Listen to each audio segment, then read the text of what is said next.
buenas a todos desde Eficiencia. Hoy vamos a hablar del agua. El agua es una sustancia importantísima en la Tierra. De hecho, como sabréis muchos de vosotros, es muy abundante, ocupa o está inundando la tercera parte de la superficie de nuestro planeta. Y esta molécula va a ser protagonista y va, por tanto, a marcar profundamente la historia del planeta.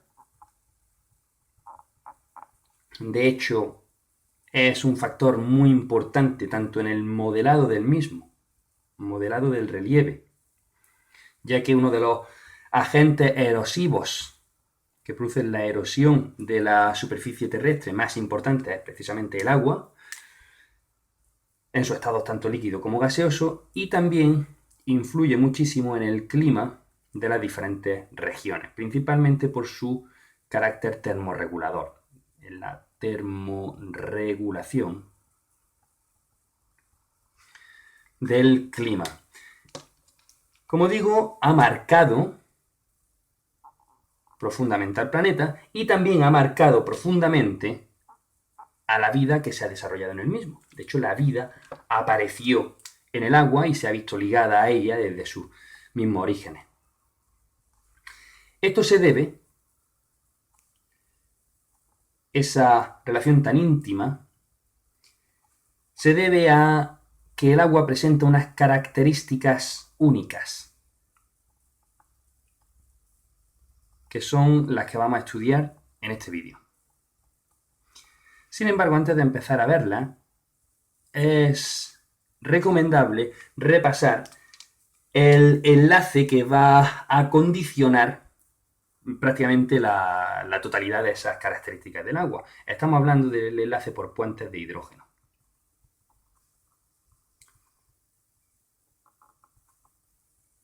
Es un enlace de tipo intermolecular, es decir, ocurre entre las moléculas del agua de carácter electrostático, un tipo de fuerza de Van der Waals. Y si nosotros tenemos nuestra moleculita de agua, está constituida por un átomo de oxígeno unido a dos átomos de hidrógeno, hay una cierta carga parcial positiva en la parte de los hidrógenos y una cierta carga parcial negativa en la parte del oxígeno. Eso va a condicionar que, respecto a otras moléculas de agua, van a orientarse estableciendo un enlace electrostático o por atracción de carga entre la parte positiva y la parte negativa de otra molécula. Vamos a colocar una ahí, por ejemplo, y vamos a colocar otro aquí.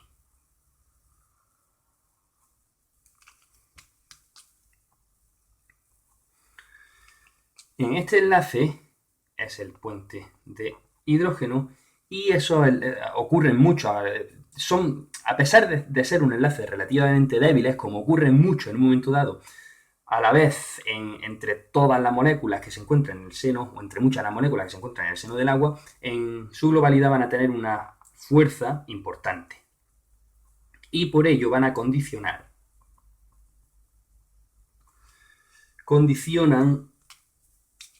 por ejemplo, que el agua tenga una elevada fuerza de cohesión molecular. Elevada fuerza de cohesión del agua. Perdón. Esa elevada fuerza de cohesión está clara debido precisamente a todos esos puentes de hidrógeno que están uniendo, están ligando a las moléculas de agua. A su vez, esa elevada fuerza de cohesión va a suponer una elevada tensión superficial. El agua va a tener una tensión superficial bastante grande. Y también van a condicionar, vamos a poner esto en otro colorcito,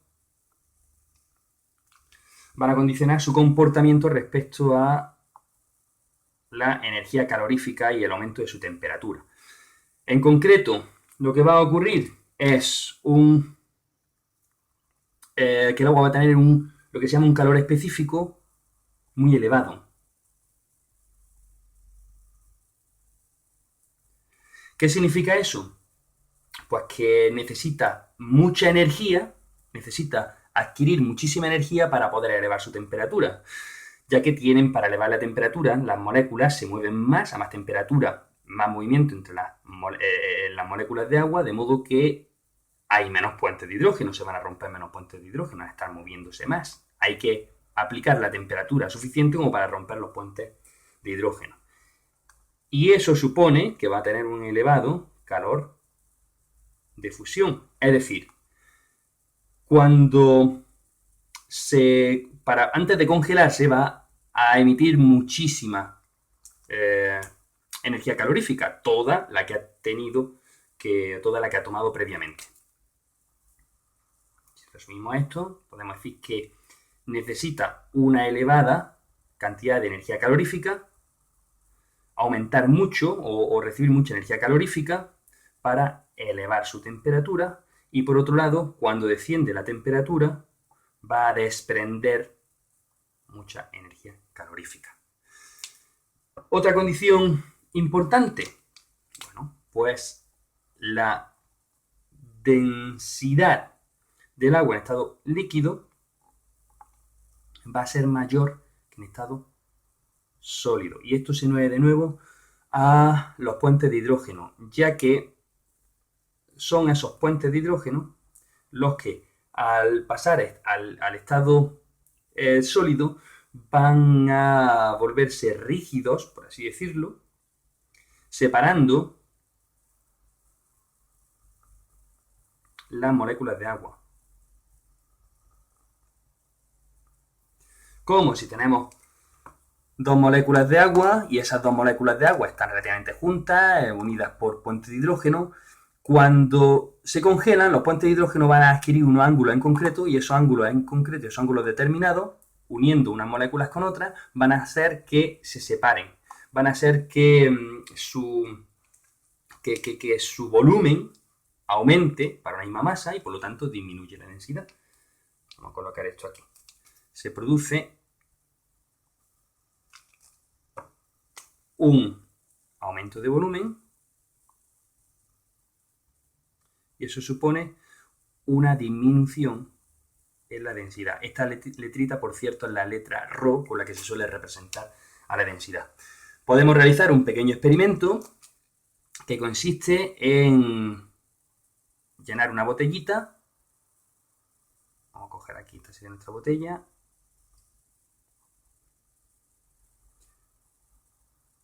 Esa botella la llenamos en parte con agua líquida. Esto sería agua en estado líquido. Y la congelamos. Al congelarla, si hacemos aquí una marquita, por ejemplo, al congelarla veremos que el agua ocupa un mayor volumen en estado sólido. Eso significa que, como aquí no hemos añadido, hemos cerrado el tapón, nadie ha venido aquí a echar más agua. Significa simplemente que el volumen ha aumentado para una misma cantidad de masa, por lo tanto la densidad, que es masa partido volumen, disminuye. Bien, vamos a echarle ahora, así, ya creo que tenemos de nuevo la base necesaria como para entender esas características únicas del agua.